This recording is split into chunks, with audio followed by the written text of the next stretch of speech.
கும்பகோணத்தில் 9 வயது சிறுமியை ஆட்டோவில் பள்ளிக்கு அழைத்துச் செல்லும் போது பாலியல் தொல்லை அளித்ததாக ஆட்டோ ஓட்டுநர்கள் 2 பேர் உட்பட 3 பேர் போக்சோ சட்டத்தில் கைது செய்யப்பட்டனர்.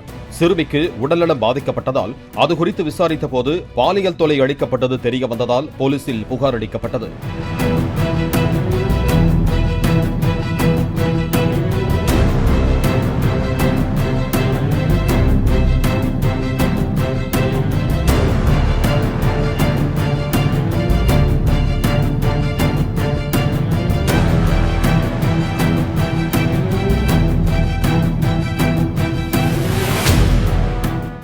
பிளே ஸ்டோர் மற்றும் ஆப் ஸ்டோரில் இருந்து பாலிமர் செயலியை QR கோடு மூலம் பதிவிறக்கம் செய்யுங்கள்.